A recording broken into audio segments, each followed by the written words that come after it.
नमस्कार. 17 February 2021च्या Loksatta newspaper डिस्कशनमध्ये आपलं सर्वांचं स्वागत आहे. आजची जी पहिली महत्त्वाची न्यूज आहे ती आहे आक्षेपार्ह लेखन न करण्याची ICAIची ताकीद, लेखपालांना समाज माध्यमांवर बंदी. आता प्रकरण काय ते आपण सर्वात आधी जाणून घेऊया. तर जी संस्था आहे ज्याचं नाव काय आहे ICAI, त्याचा फुल फॉर्म लक्षात ठेवा, the institute of chartered accountants of India. Okay, तर ही जी संस्था आहे त्याचं असं म्हणणं आहे की काही सनदी लेखपालांचे समाज माध्यमांवरील लेखन हे आक्षेपार्ह असल्याचे आढळले. त्यामुळे सामाजिक सलोखा, शांतता, स्थैर्य धोक्यात येऊ शकते, राष्ट्रीय सुरक्षेलाही बाधा पोचू शकते, तसेच इतर देशांबरोबरील सलोख्याचे जे संबंध आहे ते सुद्धा बिघडण्याचा धोका आहे. आणि काही लेखन हे संस्थेची आणि व्यवसायाची प्रतिमा मलिन करणारे, नागरिकांमध्ये गैरसमज पसरवणारे अशा स्वरूपाचे लेखन केल्यास त्यांना कारवाईला समोर जावे लागेल. त्याचप्रमाणे विद्यार्थ्यांचीही नोंदणी रद्द करण्यात येईल. संस्थेचा कायद्यानुसार व्यावसायिक नीतिमत्तेचे उल्लंघन केल्यास कारवाई करण्याची तरतूद आहे. त्यानुसार कारवाई करण्यात येईल. लक्षात घ्या, इथे जे काही विषय सांगण्यात आले आहेत ना, जसे की सामाजिक सलोखा, शांतता, स्थैर्य धोक्यात येणे किंवा राष्ट्रीय सुरक्षेला बाधा पोचणे, तसंच इतर देशांजोडीचे भारताचे जे संबंध आहे त्याच्यावरती विपरीत परिणाम होणे, हे सर्व जे विषय आहेत ते कलम 19(2) अंतर्गत देण्यात आले आहेत. अर्थातच जेव्हा आपण आपली अभिव्यक्ती स्वातंत्र्याचा उपयोग करतो आहे, जे आपल्याला कलम 19(1) देण्यात आली आहे, तेव्हा आपल्याला हे जे काही विषय आहेत कलम 19(2) अंतर्गत देण्यात आलेले त्याला लक्षात ठेवलं पाहिजे. अर्थातच काय की आपण अशा विषयांवरती की ज्याच्यामुळे भारताची सलोखा, शांतता, स्थैर्य, तसेच राष्ट्रीय सुरक्षा आणि भारताचे परकीय देशांजोडीचे जे काही संबंध आहे त्याच्यावरती कुठल्याही प्रकारचा इफेक्ट होता कामा नये, म्हणजे विपरीत परिणाम होता कामा नये. ओके, आता प्रश्न असा येऊ शकतो की बाबा भारतामध्ये खूपच जास्त आता जे अभिव्यक्ती स्वातंत्र्याचं आहे त्याच्यावरती बंधने लादली जात आहेत. मग हा त्यापैकी एक एक्झाम्पल ठरू शकतो. ठीक आहे, जेव्हा आपण एसे रायटिंग करतो तर एसेमध्ये विचारला जाऊ शकतो प्रश्न की भारतामध्ये अभिव्यक्ती स्वातंत्र्य. ठीक आहे, एवढासा छोटासे 2 शब्द आहे, तुम्हाला वाटत असेल याच्यावरती काय लिहिणार, पण याच्यावरती लिहिण्यासारखं खूप जास्त आहे. मग तेव्हा तुम्ही एक्झाम्पल म्हणून ह्या सर्व गोष्टींना तिथे कोट करू शकतात. Very important. ओके, चला नेक्स्ट बघूया पुढची काय न्यूज आहे. पुढची जी न्यूज आहे ती आहे ज्ञानप्रबोधिनीचा निगडी केंद्राचे संस्थापक वामनराव अभ्यंकर यांचे निधन. तर आज आपण व्यक्तिविशेष म्हणून कोणाला बघणार आहेत, वामनराव अभ्यंकर यांच्याविषयी. ज्ञानप्रबोधिनीच्या निगडी केंद्राचे स्थापना अभ्यंकर यांनी केली होती. सुमारे 35 वर्षे ते निगडी केंद्राचे प्रमुख होते. वयाच्या 21व्या वर्षी म्हणजे 1962 अभ्यंकर पुण्यातील नमुवी प्रशालेत शिक्षक म्हणून रुजू झाले. त्यानंतर वर्षभराने ज्ञानप्रबोधिनीचे संस्थापक अप्पासाहेब पेंडसे यांच्या संपर्कात आल्यानंतर त्यांनी प्रबोध शाळेत शिकवण्यास सुरुवात केली. 1975 पुण्यातील ज्ञानप्रबोधिनी प्रशालेची जबाबदारी स्वीकारल्यानंतर 14 वर्षे प्राचार्य म्हणून काम केले. शिक्षण व समाजसेवेतील भरीव योगदानाबद्दल टिळक महाराष्ट्र विद्यापीठाने D.Litt देऊन अभ्यंकर यांचा सन्मान केला होता. Very very important. ठीक आहे, ही गोष्ट लक्षात ठेवा. काय बरं की शिक्षण व समाजसेवेसाठी त्यांच्या कार्यासाठी टिळक महाराष्ट्र विद्यापीठाने त्यांना D.Litt ही पदवी दिली होती. तसंच त्यांचं शिक्षण विवेक पुस्तकाला महाराष्ट्र साहित्य परिषदेचा पुरस्कार मिळाला आहे. खूपच जास्त इम्पॉर्टंट. पुस्तकाचं नाव काय आहे, शिक्षण विवेक. ओके, आणि या पुस्तकाला महाराष्ट्र साहित्य परिषदेचा पुरस्कारसुद्धा मिळालेला आहे. लक्षात ठेवा, जे काही आपण व्यक्तिविशेष बघतोय त्यांचे नोट्स बनवून ठेवा हां का, कारण लास्ट टाईमला तुम्हाला रिव्हिजनला ते खूपच जास्त कामात येणार आहे. पुढची जी न्यूज आहे ते बघूया आपण.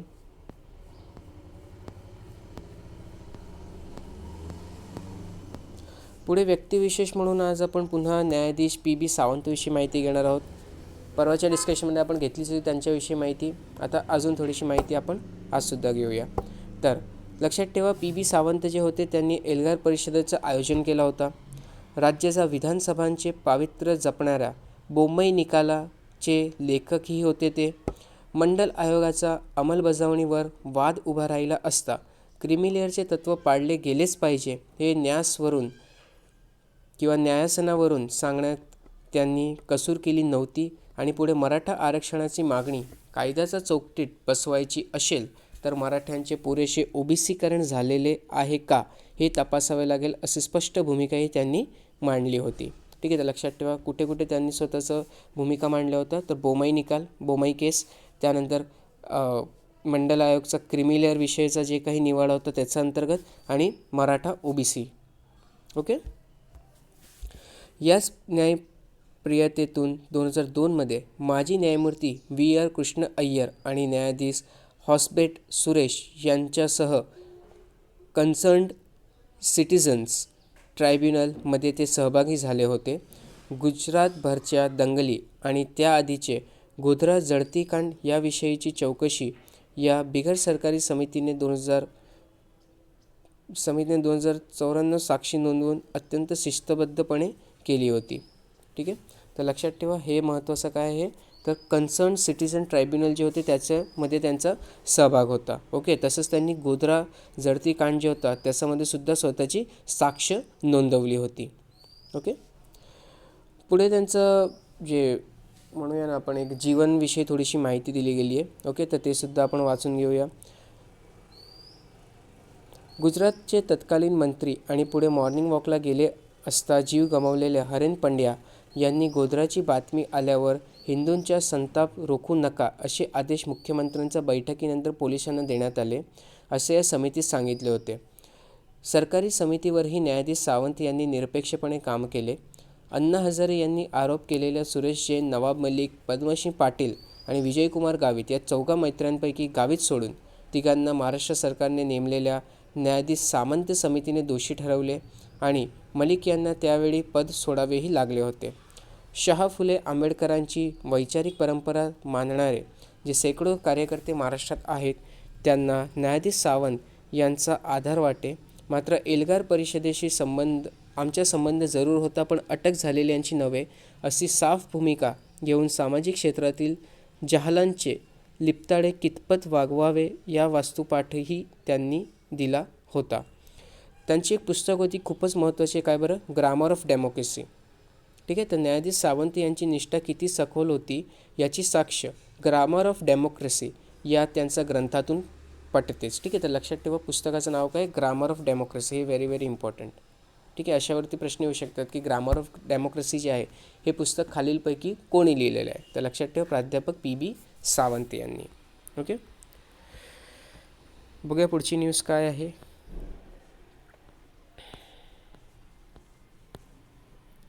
पुढची जी न्यूज आहेत ते आहेत हिमालयी रांगातील अशास्त्रीय उत्खननांमुळे उत्तराखंडसारखा दुर्घटना.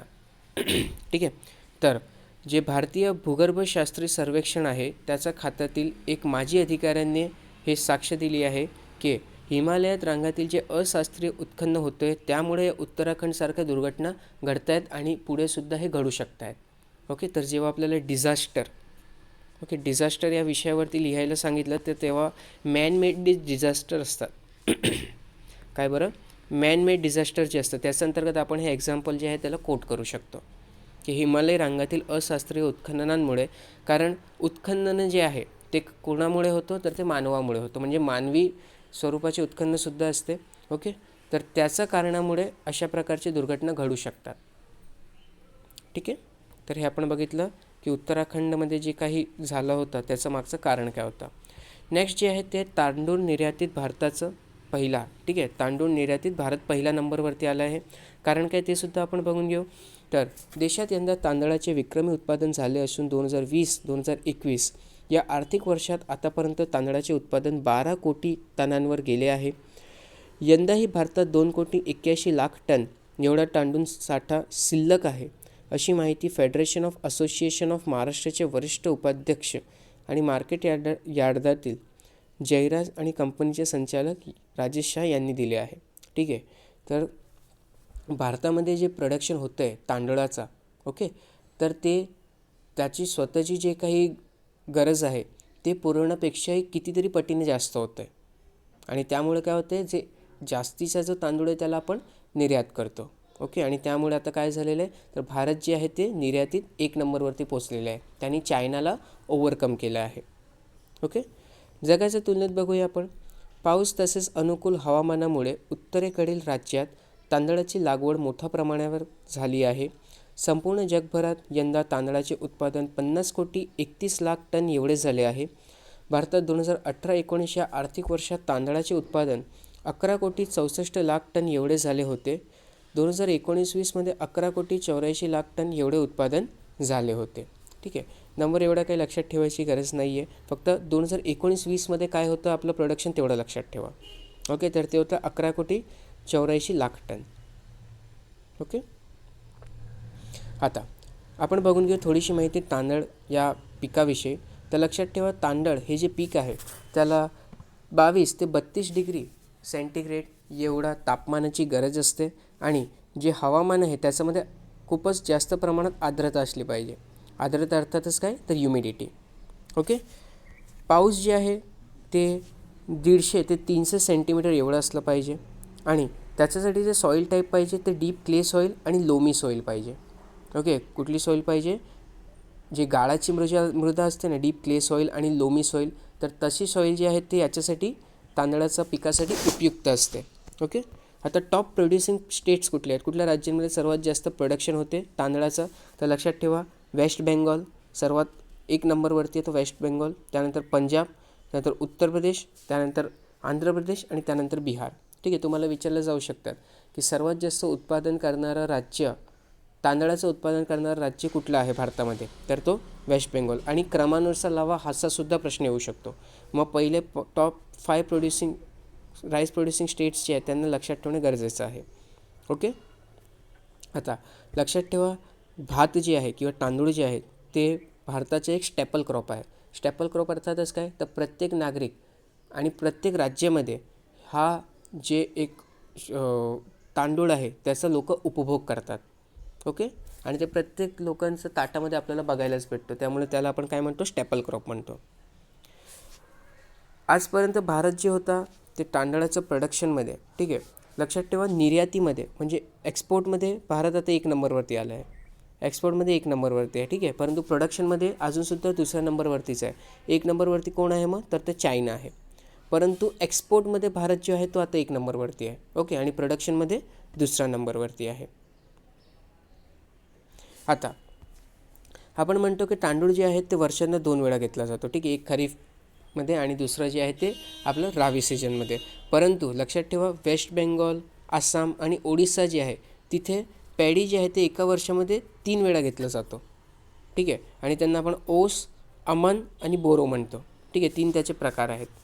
कुठले कुठले, ओस, अमान आणि बोरो. ओके, त्यानंतर गव्हर्मेंटचे काही पॉलिसीज आहेत जसं की नॅशनल फूड सिक्युरिटी ॲक्ट किंवा national food security mission, hybrid rice seed production आणि राष्ट्रीय कृषी विकास योजना. आता हे जे काही योजना आहेत किंवा जे काही त्यांचे स्कीम्स आहेत याच्यामुळे काय होतं माहिती आहे का, तर याच्यामुळे राईस प्रोडक्शन जे आहे त्याला अजून जास्त चालना मिळते. ठीक आहे, आणि काय केलं जातं, तर शेतकऱ्यांना प्रोत्साहित केलं जातं की तुम्ही तांदळाचं उत्पादन जे आहे ते अजून जास्त वाढवा. का बरं, कारण नॅशनल फूड सिक्युरिटी मिशनसारखे जे काही मिशन्स आहेत किंवा जे काही प्रकल्प आहे त्याच्या अंतर्गत आपण राईसच्या खूप मोठ्या प्रमाणात काय करतो, तर ते लोकांपर्यंत पोहोचवतो आणि त्यामुळे राईसचं काय वाढते, तर राईसची मागणी वाढते. आणि मागणी वाढल्यावरती काय करावं लागेल, तर आपल्याला त्याला प्रोडक्शन वाढवावं लागेल. ओके, आणि प्रोडक्शन वाढवण्यासाठी आपण कशाप्रकारे फार्मर्सना मदत करूया, तर आपण फार्मर्सना तांदूळवरती MSP देऊया. Okay, minimum support price. आता MSP मिळणारच आहे, याच्यामुळे काय असतो, तर MSP एका प्रकारे आधार असतो शेतकऱ्यांचा की बाबा आपलं पिकामध्ये जे जास्त प्रोडक्शन झाला तरी आपल्याला एवढं मिनिमम दर तर भेटणारच आहे. आणि त्यामुळे शेतकरी काय करतात, तर या पिकाकडे वळतात आणि त्याचं उत्पादन घेतात.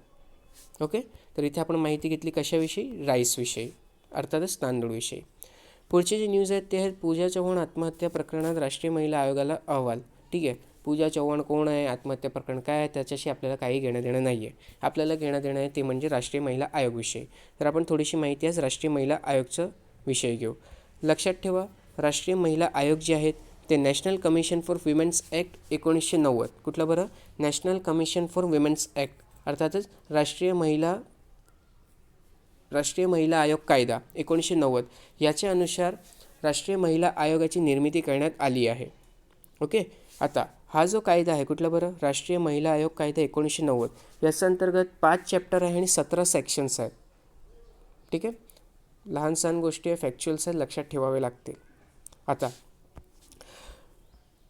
जो दुसरा चॅप्टर आहे त्याचा सेक्शन 3च्या अंतर्गत आपल्याला राष्ट्रीय महिला आयोग याच्याविषयी माहिती दिली गेली आहे. ठीक आहे, तर काय सांगण्यात आलेलं आहे ते आपण बघून घेऊ. तर राष्ट्रीय महिला आयोगाच्या अंतर्गत एक अध्यक्ष असणार आणि त्या अध्यक्षांची नेमणूक जी आहे ते केंद्र सरकार करणार. Very very important. काय बरं, की राष्ट्रीय महिला आयोगाच्या अंतर्गत एक अध्यक्ष असणार आणि त्याची जी नेमणूक आहे ते केंद्र सरकार करणार. तसंच चेअरमॅनचा व्यतिरिक्त अजून 5 मेंबर्स असतील आणि त्या 5 सदस्य जे असणार आहे त्यांची नेमणूकसुद्धा कोण करेल, तर ते केंद्र सरकारच करणार.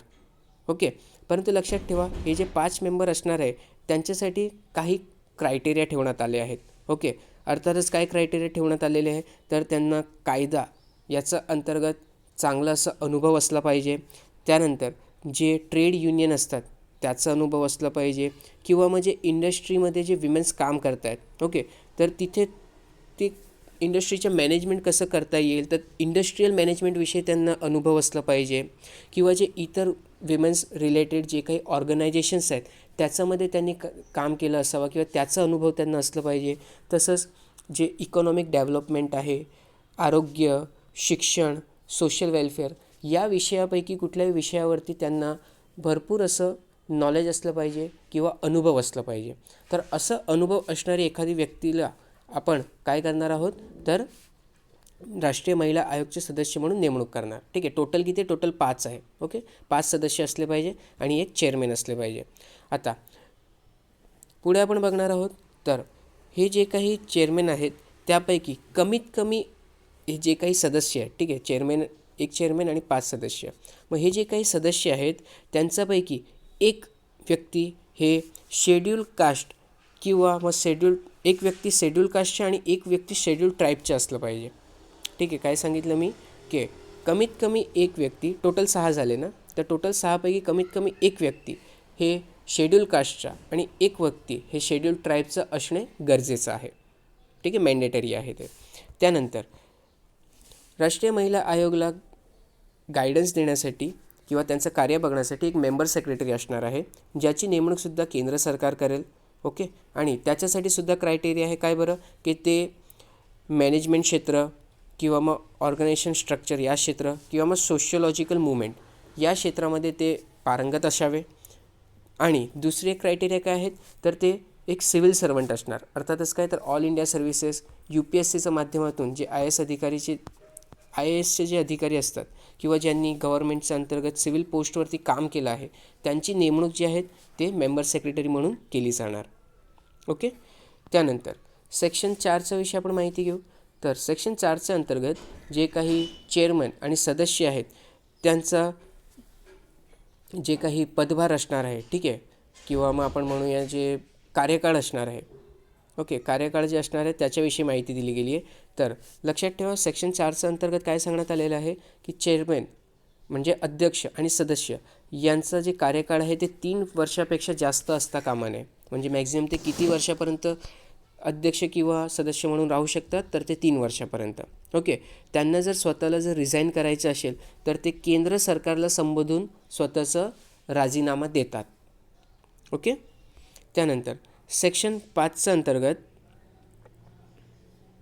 सांगण्यात आलेलं आहे की राष्ट्रीय महिला आयोग जे आहेत त्यांना कार्य करण्यासाठी जर जास्तीची लोकं लागली किंवा जास्त वर्कफोर्स लागलं तर ते प्रोव्हाइड करायचं काम जे आहे ते केंद्र सरकार करणार. ओके, सेक्शन 5च्या अंतर्गत काय सांगण्यात आलेलं आहे की स्वतःची भूमिका पार पाडण्यासाठी राष्ट्रीय महिला आयोगाला जर एक्स्ट्रा पाठबळ लागलं तर ते द्यायचं काम जे आहे ते केंद्र सरकार करणार. ओके, सेक्शन 6च्या अंतर्गत काय सांगण्यात आलेलं आहे, तर जे काही पगार पाणी असेल राष्ट्रीय महिला आयोगमध्ये काम करणारे सदस्य आणि अध्यक्षांचा ते सर्व केंद्र सरकार त्यांना देईल. ओके, चॅप्टर 3च्या अंतर्गत फंक्शन्सविषयी माहिती देण्यात आलेली आहे. आणि लक्षात ठेवा सेक्शन 10मध्ये राष्ट्रीय महिला आयोग कुठले कुठले कामं करणार त्याच्याविषयी संक्षिप्त माहिती देण्यात आलेली आहे. ओके, जनरलाइज्ड आहे, फटाफट आपण बघून घेऊ काय ते. सर्वात पहिलं म्हणजे काय, तर जे काही कायदे करण्यात आलेले आहेत किंवा जे काही कायदे संविधानामध्ये नमूद करण्यात आलेत जे की स्त्रियांच्या विषयक आहेत त्याच्यावरती तपास घेणे, ओके, आणि त्यांना एक्झामाइन करायचं काम जे आहे ते या राष्ट्रीय महिला आयोग करते.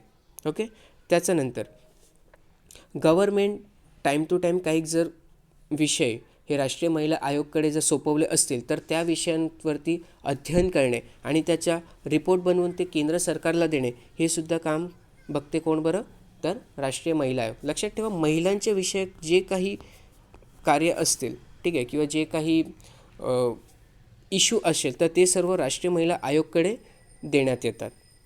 तिसरं काय आहे तर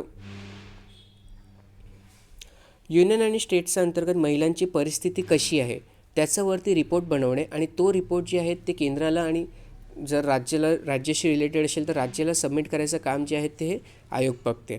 ओके, तसंच एखादा जर संविधानिक कायदा आहे किंवा इतर कुठलेही कायदे असेल त्याचा जर कुठल्याही प्रकारचं हनन झालेलं असेल आणि ते जर महिलांशी रिलेटेड असेल तर त्याच्यामध्ये लक्ष घालायचं काम जे आहे ते हे राष्ट्रीय महिला आयोग बघते.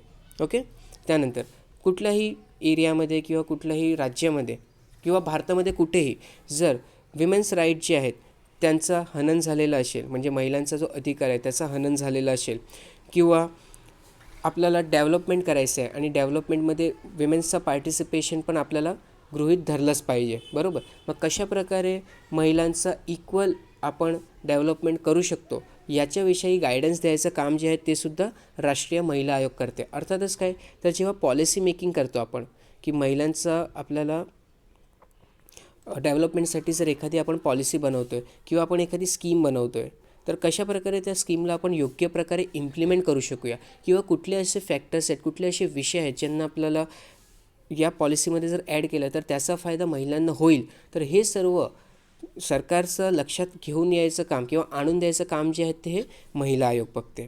ओके, तसंच महिला आयोग काय करते तर समजा आपलं जेल वगैरे असतात, ठीक आहे, किंवा मग रिमांड गृह असतात किंवा मग जे आपले विमेन्स इन्स्टिट्यूट्स असतात किंवा एन जी ओज आहेत तर त्याच्या अंतर्गत विमेन्सची परिस्थिती कशी आहे याच्याविषयीसुद्धा अहवाल बनवतात आणि ते अहवाल जे आहे ते केंद्र सरकारला सुपूर्द करतात. ओके, त्यानंतर सोशिओ इकॉनॉमिक डेव्हलपमेंटमध्ये कशा काय आपण विमेन्स किंवा स्त्रियांची भागीदारी आहे ते निश्चित करू शकू याच्याविषयीसुद्धा केंद्र सरकारला सल्ला सूचन करायचं काम जे आहे ते राष्ट्रीय महिला आयोग बघते. ओके, आणि ते पिरियोडिक रिपोर्ट्स बनवत असतं, म्हणजे वार्षिकी रिपोर्ट्स बनवते आणि ते रिपोर्ट जे आहे ते केंद्र सरकारला दिला जातो. लक्षात ठेवा, महिलाविषयी जे काही महत्त्वाचे केसेस येतील किंवा पिटिशन्स वगैरे येतील त्यावरतीसुद्धा राष्ट्रीय महिला आयोगकडनं सल्लासूचन घेतलं जातं, बरं का. मग महिलांविषयी जे काही असतील त्याच्यामध्ये राष्ट्रीय महिला आयोगची भूमिका येते. ओके, आणि त्यांच्याकडे सुमोटो अधिकारसुद्धा आहे. कुठला बरं, सुमोटो अधिकार. सुमोटो अर्थातच काय तर ते स्वतःहूनच त्यांना वाटते की बाबा कुठे महिलांवरती अन्याय झालेला आहे किंवा त्यांचं अधिकारांचं हनन झालेलं आहे तर ते स्वतःच त्याची प्रोसिजर स्टार्ट करून टाकते की कशाप्रकारे आपल्याला महिलांना योग्य असं त्यांना जे काही त्यांचं अधिकारांचं हनन झालेलं आहे ते त्यांना पुन्हा मिळवून देता येईल. ओके, तर हे आपण राष्ट्रीय महिला आयोगविषयी बघितलं, खूपच इम्पॉर्टंट आहे. याच्यावरचे जे काही सेक्शन्स वगैरे आहेत किंवा जे काही चॅप्टर्स आहेत ते सर्व, ठीक आहे, तर स्मॉल नोट्स बनवून ठेवा याचेसुद्धा. पुढची माहिती बघूया अजून काय.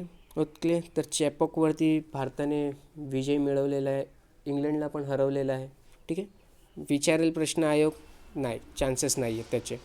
तर आपण आपलं जे सेक्शन बाकी होतं ज्याच्या अंतर्गत आपण समित्याविषयी माहिती घेत होतो, आज आपला तिसरा लेक्चर आणि शेवटचं लेक्चर आहे जिथे आपण जे आपले राहिलेले समित्या आहेत त्यांना संपवणार आहोत. ओके, आज आपण सुरू करणार आहोत ते म्हणजे नियम समितीपासनं. आता याआधी आपण कामकाज सल्लागार समिती बघितली, खाजगी सदस्यांसाठी विधेयके व अधिनियमांसंबंधी समिती बघितली, शासकीय आश्वासन संबंधी समिती बघितली, अधीनस्थ कायदेविषयक समिती झाली आपली, याचिका समिती झाली होती, त्यानंतर विशेषाधिकार समिती झाली होती. आता आपण नियम समितीपासून सुरू करणार आहोत. ओके, लक्षात ठेवा, ज्यांना ही समिती मिस केली आहेत तर त्यांना आधीचे व्हिडिओज बघणे गरजेचं आहे. ठीक आहे, कुठले होते समित्यांविषयीचे व्हिडिओ ते मी 3 व्हिडिओ आहेत ते तिन्ही मी तुम्हाला आपला डिस्क्रिप्शन बॉक्समध्ये अवेलेबल करून देणार. ज्यांचं झालं आहे त्यांच्यासाठी रिव्हिजन, ज्यांचं नाही झालं आहे त्यांच्यासाठी हे खूपच फायद्याचं ठरणार आहे. ओके, तर सुरुवात करणार आहोत आज आपण नियम समितीपासून, ज्याला आपण रूल्स कमिटीसुद्धा म्हणतो. काय बरं इंग्रजीमध्ये त्याला आपण म्हणतो रूल्स कमिटी. ओके, आता ही जी नियम समिती आहे ते दोन्ही सभागृहामध्ये स्थापन केली जाते. ओके, लक्षात ठेवा, लोकसभेमध्ये सुद्धा असते आणि राज्यसभेमध्ये सुद्धा असते. लोकसभेमध्ये या समितीमध्ये अध्यक्षांमार्फत स्वतःसह 15 सदस्य, तर राज्यसभा सभापतीमार्फत स्वतःसह 16 सदस्य नामनिर्देशित केले जातात. सदस्यांची संख्या लक्षात ठेवणं गरजेचं आहे. ठीक आहे, बऱ्याच वेळा प्रश्न आलेले आणि पुन्हा सुद्धा येऊ शकतो. सभागृहाचे पीठासीन अधिकारी या समितीचे पदसिद्ध अध्यक्ष म्हणून कार्य करतात. एक गोष्ट तुम्ही नेहमी लक्षात ठेवा की समजा एखादी समिती आहे, ठीक आहे, आणि त्याच्या अंतर्गत जर लोकसभेचे अध्यक्ष हे त्या समितीचे मेंबर असतील ना, तर ते आपोआप ती जे काही समिती आहे त्याचे अध्यक्ष बनून जातात. ओके, अर्थातच काय, तर समजा लोकसभेच्या अध्यक्षांचं नाव एखाद्या समितीवरती नेमण्यात आलेलं आहे, तर ते आपोआप त्या समितीचे अध्यक्ष बनून जाणार. सेम केस जो असेल तो जे राज्यसभेचे सभापती आहे त्यांच्या रिलेटेड आहे. ओके, अर्थातच एखाद्या समितीवरती राज्यसभेचे जे सभापती असतात त्यांची नेमणूक करण्यात आली तर आपोआप ते त्या समितीचे अध्यक्ष बनून जातात. ठीक आहे, ही गोष्ट लक्षात ठेवणं गरजेचं आहे. ओके, त्यानंतर सभागृहातील कामकाजाची पद्धत व आचरणविषयक मुद्दे याची तपासणी करणे, आवश्यक असल्यास सभागृहाच्या कार्यपद्धती नियमांमध्ये सुधारणा किंवा वाढीची शिफारस करणे हे नियम समितीचे कार्य असतात. ओके, पुढची जी समिती आहे ते सामान्य प्रायोजन समिती, त्यालाच आपण जनरल पर्पज कमिटीसुद्धा म्हणतो. काय बरं, इंग्रजीमध्ये जनरल पर्पज कमिटी. आता याच्या अंतर्गत ही जी सामान्य प्रयोजन समिती जी असते ते दोन्ही सभागृहामध्ये स्थापन केली जाते.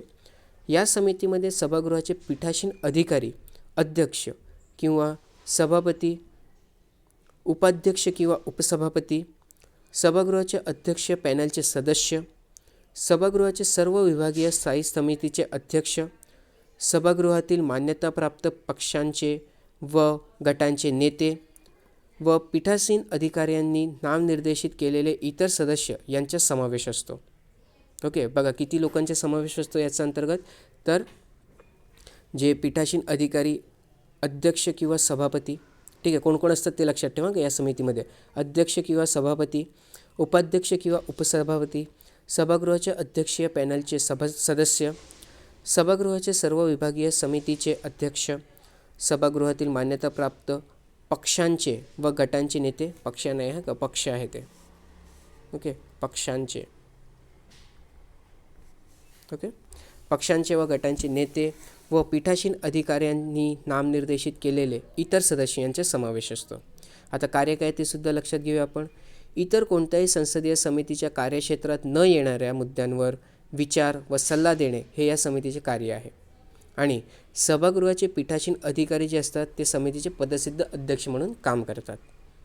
ओके, पुढची जी आहे ते सभागृह समिती, ज्याला आपण हाऊस कमिटी म्हणतो इंग्रजीमध्ये. ओके, आता दोन्ही सभागृहाचे स्वतः सभागृह समिती असतात. अर्थातच काय, तर दोन्ही सभागृहामध्ये सेपरेटली हे सभागृह समिती स्थापन केली जाते. ओके, लोकसभेचे सभागृह समितीमध्ये अध्यक्षामार्फत 12 सदस्यांची नेमणूक केली जाते. ही समिती सभागृहाच्या सदस्यांचे निवासस्थान तसेच भोजन, वैद्यकीय सुविधा यासारख्या विविध सुविधा यांचा देखभालीचे कार्य करते. ओके, पुढे जे आहे ते आहे सदस्यांचे अनुपस्थिती विषयक समिती. ही लोकसभेची एक विशेष समिती असून 15 सदस्यांचे नामनिर्देशन अध्यक्षमार्फत समितीवर केले जाते.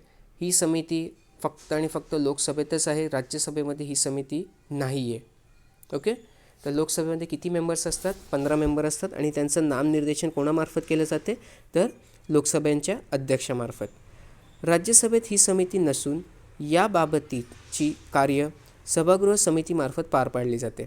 जसं आपण बघितलं की राज्यसभेमध्ये ही समिती नसते, परंतु त्याचे जे कार्य असतात ते कोणामार्फत पार पाडले जातात, तर ते कार्य सभागृह समिती जी असते, म्हणजे सभागृह समिती जी आहे त्यांच्यामार्फत ते कार्य पार पाडली जातात. ओके, ही समिती सभागृहाच्या बैठकांपासून अनुपस्थिती राहण्याच्या सदस्यांच्या अर्जांवर विचार करते. तसेच सभागृहाच्या समितीनं 60 दिवसापेक्षा अधिक कालावधीसाठी अनुपस्थित राहणाऱ्या सदस्यांच्या घटनांचे परीक्षण करून त्यावर मत मांडते. लक्षात ठेवा, एखादं जर खासदार असेल आणि ते कंटिन्युअसली 60 दिवसासाठी कुठल्याही प्रकारची नोटीस दिल्याशिवाय ॲब्सेंट राहिला तर त्याचं जे सदस्यत्व आहे ना ते संपुष्टात येतं. ओके, काय सांगितलं मी की एखादा जर खासदार आहे ते कंटिन्युअसली 60 दिवस कुठल्याही प्रकारे सभागृहाला इन्फॉर्म केल्याशिवाय ते सुट्टीवर असेल किंवा रजेवर असणार, तर 60 दिवसानंतर त्यांचं जे सभासत्व आहे ते संपुष्टात येतं. ओके, आधी जेव्हा डिस्कशन केलं होतं तेव्हा मी चुकून 6 महिने सांगितलं होतं. मी कमेंट सेक्शनमध्ये त्याच्यावरती तुम्हाला करेक्शनसुद्धा दिलं होतं. जर तुम्ही ते वाचलं नसेल तर आज लक्षात ठेवा, 6 महिने नाही आहे, 60 दिवस आहे. कंटिन्युअसली जर 60 दिवसासाठी ॲब्सेंट राहिलेच तर त्यांचं जे सभासत्व आहे ते संपुष्टात येते. ओके, आणि त्याच्यावरती शिफारस देण्याचं काम जे आहे ते किंवा सभागृहाचं निदर्शनात आणून द्यायचं काम जे आहे ते हे सदस्यांचे अनुपस्थितीविषयक समिती बघते. ओके, नेक्स्ट जे आहे ते सदस्यांचे वेतन व भत्तेविषयक संयुक्त समिती. ओके, आजलाच आपण काय म्हणतो तर joint committee on salary and allowances of the members. आता ही समिती संसद सदस्यांचे वेतन, भत्ते व पेन्शन कायदा 1956 अन्वये स्थापन करण्यात आली आहे. Very very important. काय बरं, ही समिती संसद सदस्यांचे वेतन, भत्ते व पेन्शन कायदा 1956 अनुसार स्थापन करण्यात आली आहे. या संयुक्त समितीची सदस्य संख्या 15 असून त्यापैकी लोकसभेचे अध्यक्ष 10 सदस्यांचे तर राज्यसभेचे सभापती 5 सदस्यांचे नामनिर्देशन करतात. समितीवर 1 वर्षाचे काळासाठी ते नामनिर्देशन असते. अर्थातच काय तर समितीवरती जे काही सभासद येणार आहेत त्यांचा कार्यकाळ किती असेल तर तो 1 वर्षाचा असणार. ओके, समितीचे सदस्य आपल्यातून एकाला अध्यक्ष म्हणून निवडून देतात. या समितीला सरकारशी चर्चा करून सर्वच सदस्यांचे वेतन व विविध प्रकारच्या भत्त्यांचे पेमेंट करण्याचा मुद्द्यांशी संबंधित नियम तयार करण्याचे अधिकार आहेत. या नियमांबद्दलचा अहवाल संसदेला सादर न करता हे नियम 1954चा कायदा अंतर्गत प्रत्यक्षपणे गेझेटमध्ये अधिसूचित केले जातात. Okay, very very important. काय बरं, हे नियम किंवा जे बदल आहेत ते संसदेला सादर नाही करतात ते. अर्थातच इतर जे काही कमिटी आहेत ते संसदेला सादर करतात ना त्यांचा रिपोर्ट. इथे असं नसते. ते जे काही बदल झाले ते डिरेक्टली काय करतात तर गॅझेटमध्ये अधिसूचित करून देतात. ओके, दुसरी गोष्ट, समितीचे जे अध्यक्ष असतात त्यांची नेमणूक जे समितीचे सदस्य असतात ते आपसातूनच करतात. ठीक आहे, इथे काही लोकसभा अध्यक्ष त्यांना निवडून देत नाही किंवा त्यांना नामनिर्देशित करत नाही की बाबा आजपासून तुम्ही हे समितीचे अध्यक्ष असणार म्हणून. नेक्स्ट जे आहेत ते आहेत लाभाच्या पदांविषयक संयुक्त समिती. याला इंग्रजीमध्ये काय म्हणतो आपण, joint committee on office of profit. Okay, काय म्हटलं जातं, joint committee on offices of profit. या समितीमध्ये एकूण 15 सदस्य असतात आणि त्यापैकी 10 लोकसभेकडून तर 5 सदस्य राज्यसभेकडून एकल संक्रमणीय मताद्वारे प्रमाणशीर प्रतिनिधित्व पद्धतीद्वारे निवडून दिले जातात. व्हेरी व्हेरी इम्पॉर्टंट आहे. नामनिर्देशन होत नाही, त्यांचा इलेक्शन होतो आणि ते पण कुठल्या प्रक्रियेनुसार तर एकल संक्रमणीय मताद्वारे प्रमाणशीर प्रतिनिधित्व पद्धतीद्वारे. ओके, ही समिती केंद्र व राज्य सरकारने नियुक्त केलेल्या समित्या व इतर संस्थांची रचना व स्वरूप यांचे परीक्षण करून हे पद धारण करणाऱ्या व्यक्ती संस्था सदस्य म्हणून निवडून येण्यास पात्र ठरतात की नाही याची शिफारस करते. अर्थातच एखादा सदस्य आहे ते संसदेमध्ये एखादा किंवा संसदेमध्ये येण्यासाठी पात्रतेचा आहे का नाही. ओके, किंवा संसदेमध्ये एखादी समिती नेमली त्याच्यावरती बसण्याचा ते पात्रतेचा आहे का नाही तर त्याच्याविषयी शिफारस द्यायचं काम करते. ओके, तिचा अहवाल जे आहे ते लोकसभेत सादर केला जातो तसेच राज्यसभेचा पटलावर मांडला जातो. क्लिअर. नेक्स्ट जी आहे ते आहेत आपली लायब्ररी समिती. आता लायब्ररी समिती अर्थातच काय तर लायब्ररी कमिटी इंग्रजीमध्ये. या समितीमध्ये 9 सदस्य असून त्यामध्ये लोकसभेचे उपाध्यक्ष सहित 6 आणि राज्यसभेचे 3 सदस्य असतात. लोकसभेचे उपाध्यक्ष या समितीचे पदसिद्ध अध्यक्ष म्हणून कार्य करतात. ही एक अनौपचारिक समिती असून तिची स्थापना लोकसभेचे अध्यक्षमार्फत संस्थेच्या लायब्ररीचे संबंधित मुद्द्यांवर त्यांना सल्ला देण्यासाठी केली जाते. ओके, लक्षात ठेवा किती मेंबर असतात, 9 असतात, 6 राज्यसभेतून आणि 3 असतात ते 6 लोकसभेतून आणि 3 जे असतात ते राज्यसभेतून असतात. आणि लोकसभेचे जे उपाध्यक्ष असतात ते या समितीचे पदसिद्ध अध्यक्ष असतात. पुढची जी समिती आहे ते आहे सभागृह पटलावर ठेवण्यात येणाऱ्या कागदपत्र संबंधित समिती. अर्थातच काय, committee on papers laid on the table. Okay, या समितीची निर्मिती आहे ती 1975 करण्यात आली होती.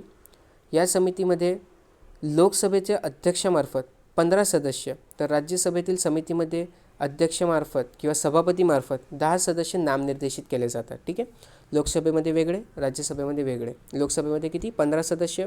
नेमणूक कोण करते? तर लोकसभाचे अध्यक्ष. राज्यसभेमध्ये 10 मेंबर. नेमणूक कोण करते? तर राज्यसभेचे आपले सभापती. ओके. या समितीचे मुख्य कार्य मंत्री यांनी सभागृहाच्या पटलावर मांडलेल्या सर्व कागदपत्रांचे निरीक्षण करून ही कागदपत्रे घटना, कायदा, नियम इत्यादीचे तरतुदींशी सुसंगत आहे की नाही याबाबत अहवाल सादर करणे. ठीक आहे, ज्याप्रमाणे नियम वगैरे तुम्ही मेन्शन केले आहे त्याचा अकॉर्डिंग ते पेपर्स वगैरे बनवले गेले आहे की नाही त्याच्यावरती लक्ष ठेवायचं काम जे आहे ते सभागृह पटलावर ठेवण्यात येणाऱ्या कागदपत्र संबंधित समिती बघते. पुढची जी समिती आहे ते आहेत आचरण समिती. आचरण समिती जी आहे त्याची स्थापना राज्यसभेत 1997 साली तर लोकसभेत 2000 साली करण्यात आली. ही समिती संसद सदस्यांसाठी आचारसंहिता अंमलात आणते, तसेच गैरवर्तनाच्या घटनांची चौकशी करून योग्य कारवाई करण्याबाबत शिफारस करते. आचरण समिती मध्यंतरी न्यूजमध्ये होती. ठीक आहे, का बरं? कारण लालकृष्ण अडवाणी यांना आचरण समितीचे अध्यक्ष बनवण्यात आले होते. ठीक आहे, ते काही BJPचे अध्यक्ष बनू शकले नाही, भारताचे पंतप्रधानसुद्धा बनू शकले नाही, मग त्यांना आचार समितीचे अध्यक्ष बनवण्यात आलं आणि त्यामुळे हे जी न्यूज होती एक आर्टिकल होता. ठीक आहे, मी नाही म्हणते, आर्टिकलमध्ये ही सर्व गोष्ट त्यांनी क्रिटिसाइज केली होती. ओके, आर्टिकलमध्ये ही सर्व गोष्ट लिहिण्यात आली होती, तर ते मी वाचलं होतं. मी तुम्हाला सांगितलं ही गोष्ट की बाबा म्हणून हे न्यूजमध्ये होती, तर आपल्याला याच्याविषयी थोडीशी माहिती असणे गरजेचं आहे.